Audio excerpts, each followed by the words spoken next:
Hello, hello, it's JJ. Thank you so much for joining me. I am so excited today because, as the universe would have it, I have been meeting some of the most amazing light workers in the most extraordinary places. And you would think it would be something more structured, but Anna and I met about a couple months ago in Toronto. We were both at an event in Toronto for our 50th birthday, and Anna was a guest of one of the invited guests.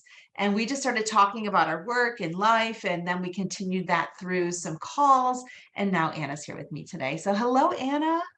Hi, JJ. Thank you so much for having me. Our meeting was totally serendipitous. I just happened to hitch a ride basically with a friend to that city for the event. And I did have a feeling like there was someone there I was meant to meet, and I couldn't quite put my finger on it. It was totally out of character for me as a mom of very young children to do something spontaneous like that. But I'm so glad I did, so that we got to connect. Oh my gosh, I just love it. I feel like the universe is sending me people all the time now, and it's just so magical because every journey is so different, yet we all kind of land in the space of really wanting to share our gifts, share our light, and work with others to do the same. So I'm really looking forward to jumping into this with you. We named this the light that shines on our work because I feel like many of us evolve, and it evolves not only us from the inside, but the work that we're doing on the planet. So I'm looking forward to hearing more about that. But I Mhm. think the thing that came forward for me through our conversation is authenticity. Mhm. Authenticity. And so, Anna, can you talk a little bit about what that word means to you? Yeah, for sure. So I am a mental health therapist, also a yoga teacher and a Reiki master. And so when I think of authentic self, I have my own journey, and then I have the journey that I work on with other people to help them find and discover their authentic self. And I think what that means for me when I first am thinking about it is basically being aligned with our thoughts and feelings, rather than resisting them, or trying to fight against them. And I think that that comes up a lot. When I first start working with people, there's a lot of shoulding that they do. I should do this. I should do that. I shouldn't feel this way. I have so much to be grateful for. I shouldn't feel down at all. It's not right. And I will usually just work with them on that. And we replace should with could. I could be thinking differently, or I could not be feeling this way, in order to allow them to have their thoughts and feelings and the things that come up rather than fight against them. So for me, when I'm being authentic, I'm doing things when I get that gut feeling, yes, I do want to do this, or no, I don't want to do that. And I listen to it so that I'm not spending lots of time and energy fighting the gut feeling, fighting the intuition, or just fighting what I'm thinking about in a certain instance. And so that allows flow a lot more easily into my life. Like, oh, hey, I said no to that thing. I set that boundary, and that's what I needed. And that's what I appreciate doing. And so the more that I've been able to connect with my thoughts and feelings, following my gut intuition, and all of that, the more that I just feel more authentic and more free in not having to spend all that time worrying about what I should be doing or what everyone else thinks I should be doing, or kind of societal pressures. So that's kind of my thought on authentic self there. I love that. And this morning I got a text from a friend that I'm going to read because it just so perfectly aligns to your answer. It says, the only people upset about you having boundaries are the ones that benefit from you having none. I love that quote. I love that quote. I've tell that quote to people I'm working with. I remember hearing that for the first time and that hitting, and applying that to people in my life and understanding, like, wow, that is really true. The people who are understanding when I set a boundary are are happy that I'm setting the boundary. They can see that that's the best thing for me. I'm going Um, to read it again. I think it's so powerful. The only people upset about you having boundaries are the ones who were benefiting from you having none. mhm. Yeah. I just want to sit in that for a moment because it gives us permission to create those boundaries for ourselves that keep us whole, keep us healthy. And I think as women, we often learn not to have boundaries, honestly.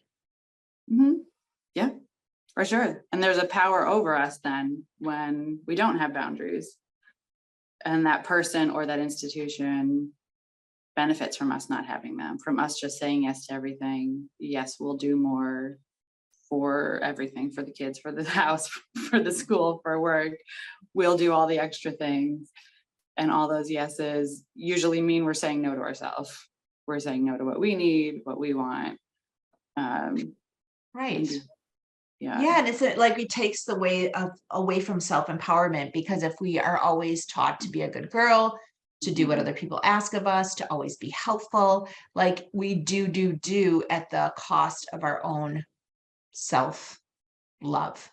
And I think that's so important. And you mentioned the word institution. So I know there are definitely big energies at play that you have had to maneuver throughout your life to sort of give yourself permission. So how has that unfolded for you, around the idea of just allowing yourself to sidestep what you were taught in an early age?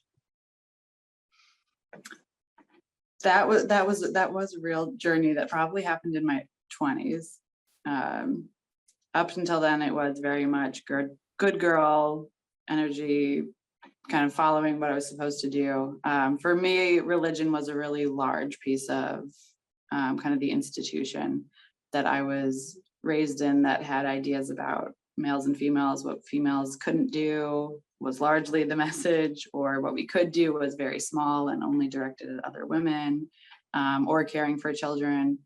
And that was very much the message there. And at the same time, I focused on schooling and all of that and doing well and academics, and kind of getting into a career. But later on, it was coming out of religion and learning what it was that I wanted to take from it and what it was that I wanted to leave behind. First for myself, and now with my family, also for my family. And that's summarizing in a short way a very long and deep process, very painful at times, very lonely at times. And I can proudly say that it's something I feel like I've worked through. I'm certainly never done working on it, but worked through it rather than got over it. And that's another distinction I like to make with people. Like, people will say, well, oh, just get over that. Like, oh, well, you were raised religiously, like, just get over that. You're an adult now. And I find that if we try to get over something, we haven't gotten through it. We haven't actually processed it. And so we end up, even if we get over it, we fall back into that place until we choose to consciously and mindfully go through it. And I understand why we want to get over things rather than go through it, because it's so painful to go through it. It's so painful to look at the shadows, the dark things, the things we're angry about, to allow ourselves to have those feelings that are uncomfortable. And maybe we weren't modeled or taught how to have those feelings or what to do with those feelings. So being able to go through it is a journey that takes a lot of courage. And something that I'm proud to have done, to the point that I've done it so far, and to help lead others through it as well when they are courageously coming to me to do that for themselves. Well, I will say that you are not the first that has been on this podcast that has talked about essentially being in some kind of bubble institution energy that was holding them back. And I have a belief that many of the light workers that are here today are here to help, but oftentimes they're a little nervous to use their gifts. And some of us come in or choose to come in ways that we think we won't be able to use our gifts. And so we lock ourselves into situations that we're born into that almost hold us down or hold us back on purpose. But inevitably, most of us break free. Because our soul is so powerful and our gifts are so potent that we are here for a reason. And I think for many of us, pushing through those institutional barriers, expectations, and energy is part of our life's work, because we have to almost prove to ourselves that we believe enough in what we're here to do in the world that we will push through these large energies so that we can do our life's work.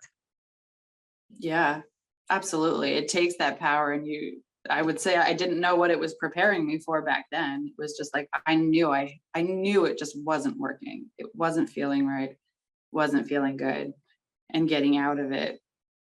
And now I can see, oh, like there was so much purpose to it, not just for me, but collectively. There's so many people who have done this also, who are doing it, and who are at all different stages of doing that, whether it's with religion or another institution, to your point. Um, and having other people who had done it before me and led me through it, and all of that is so powerful. That collective part, when we're having this very individual experience that can be so isolating and lonely feeling. Lonely. Yeah. I think lonely is such a key word because they strategically create Yeah. loneliness, not only for the person getting out, but sometimes the energy or backlash to the family too. And so you're getting it from every angle. Hmm. But I really just want to applaud you for continuing to work through it and taking the strength that you found in the process to help others work through their obstacles, mindsets, situations, because sometimes you have to lean on other people's strength to pull through. Hmm. Yeah, absolutely. It's lonely feeling, and you don't want to do it alone. You don't want to be stuck doing it alone for too long, which is part of why I appreciate the community that you have built and are building. And as I listen to other people and other things and get to do that, oh, me too. Oh, they get it. Oh, they've been through it. I find it so powerful. And so as soon as anyone can connect to someone else who can just say, hey, me too, I get it, I've been there, or I am there, um, there's so much power in that, and some relief. I'm like, okay, I'm not alone. That lie from the institution of, if you leave, like you're done, you're gone, you're out of it, you'll have nothing, can feel so real when that loneliness is palpable. But as soon as you can connect to some of those other people out there who've broken out of it or breaking out of it, there's just so much connection there that we're just wired for, that we need to be able to keep going and taking the next steps. I love that. And for anyone listening that's really resonating with this, Anna's in Together We Seek that online. You can find her profile, you can message her, her links are in there. And I think, we as women, one of the reasons I love the community and I feel so strongly about it is I feel like women working together in this way will break sort of our soul memory of some of the energies that we've been pitted against each other in so many ways. And I feel like bringing women together to share their stories, to share their strength, to share how they're moving towards their life's gifts and how they're using them to help others will create a really strong bond among all of us. And I feel like it's through these practices and tapping into this source energy. This is how we're going to strengthen the network of women, because we know inherently that we are connected in this way, even though many organizations have really tried to convince us that this is voodoo or bad energy or woo woo or whatever you want to call it. I believe that these types of connections and these types of conversations will remind us how powerful we are individually, but collectively how we can shift the energy of the planet. Yeah, absolutely. I feel like it's a remembering. I think it's just that we have forgotten, because of the institutions, because of history and how it's pulled women apart. And if we went back to indigenous cultures, of the community that's there and the women who just are connected and together and helping each other, and there's so much less separation there, and we've lost so much of that through capitalism and the patriarchy and all of that. And I feel like when women get together, there's a remembering of like, oh yeah, we're not just against each other. We're not this story that gets told over and over again, that women are catty and can't work together, and the moods and all of that. And those are all such ugly lies. And a lot of the work that I do as far as yoga and Reiki are rooted in other cultures, are rooted in India with yoga, and Japan. Reiki comes from there, and it's so important to remember those cultures that they come from, the beautiful healing practices that we have, and that I have the privilege to even have been part of my healing process and bring to other people's healing process. There's a lot of cultures and a lot of history of women doing this all together for so long. So it's nice to have this remembering space here. I believe in that. And I believe all of these conversations will remind us of our connection and our power, our wisdom, our innate knowing. And that is what's going to shift the energy of the planet. That's what I believe. And so as you think about your evolution, your journey, how you've worked through it, how has that shined new light on the work that you do in mental health? Mm. It has expanded it for me.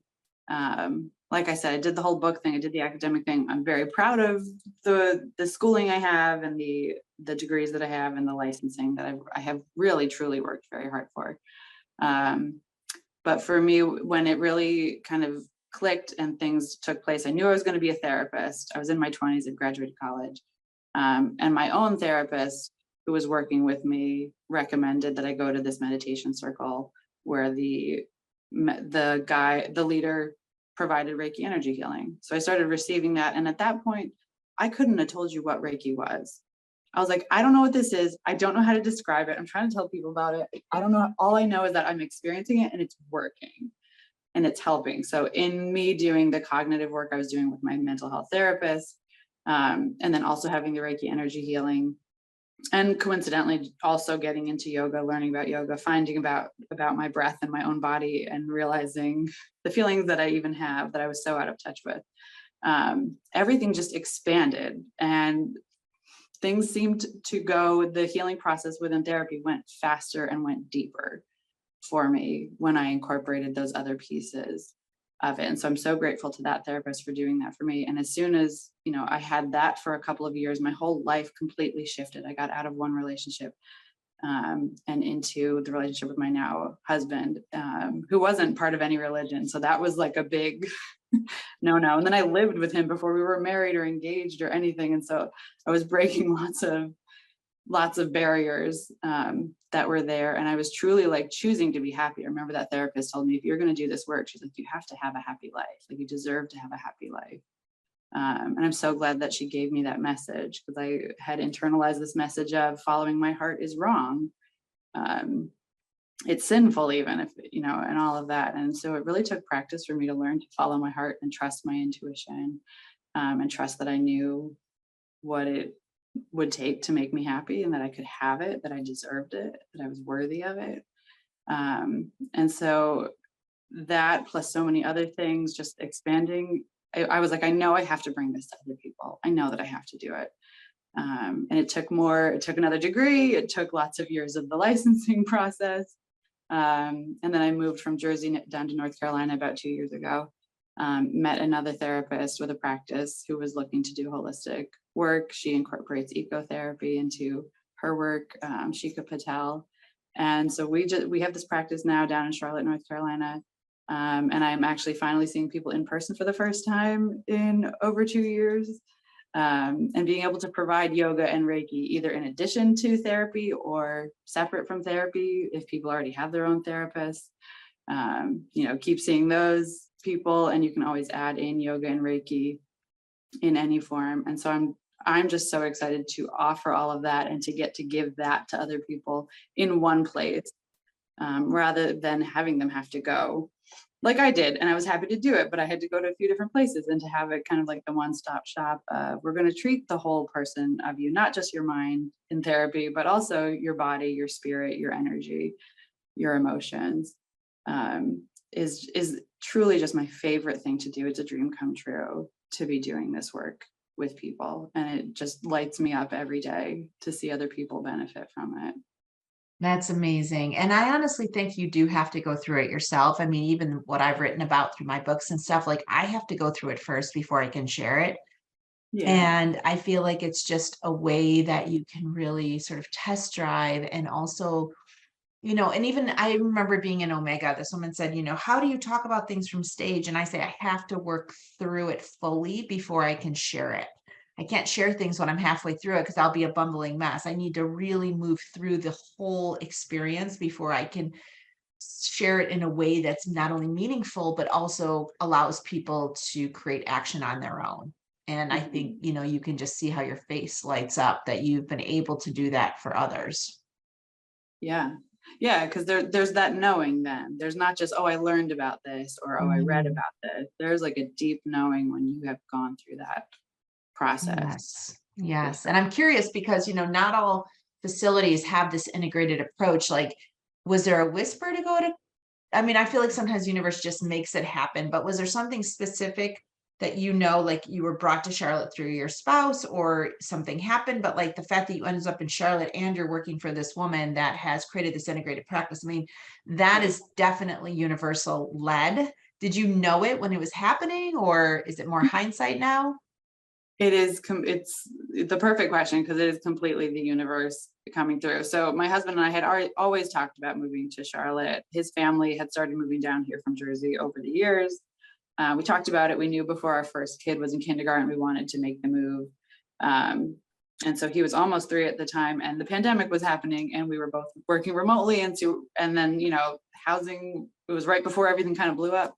And I also feel like the universe, and I've got some guides and loved ones on the other side. I feel like they helped make it happen. The perfect house came through at the perfect time. Checked literally everything on the list, from like, I want a really nice bathtub to I want a creek in the back. And I'm like, this can't even be real. And we just called the realtor and we're like, we want it. And she was like, there's a highway right there. You don't want that. And I was like, you have no idea what we're dealing with in Jersey. We can stand a little bit of noise um, over there. So we ended up in the Charlotte area. I had my second child, my daughter, at that point. And then I was ready to go back to work, and I was looking around, and I happened to find Sheikah's listing for a therapist. And we started talking, and she's also from New Jersey. She moved down to Charlotte a month after I did. We did not know each other in New Jersey, um, by any means, but we have a certain kind of connection in being from New Jersey and being down in Charlotte. And I could tell from then, I was like, I don't know exactly what this is going to look like. This isn't what I plan to do. I plan to come down and just do my own thing. And I was going to be fully independent.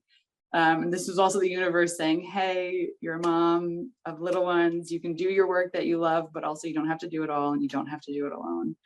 Um, and that was stuff I worked through on my own too, that worthiness that I can ask for, receive help, support, and not have to do all of it on my own. But it was absolutely just meant to be. And we just aligned so easily and so well. That it's just a very favorite story to tell of how we connected and made this thing happen.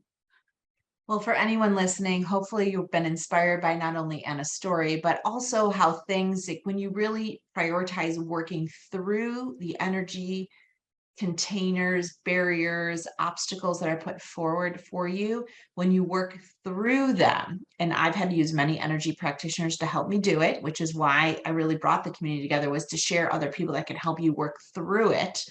The universe helps you along the way. And Anna, I just so appreciate you joining us and really sharing how the light has not only shined on you, but the work that you do today and even how you work, the light has shined. So thank you so much for joining us.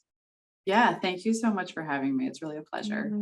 This is so inspiring in so many ways. And I feel like just capturing these stories of light workers and how they got to where they are today is equally as powerful as the work they're doing. So hopefully anyone listening will check out Anna's website, and connect with her to talk about her work and even her journey. So thank you, Anna. Thank you, JJ.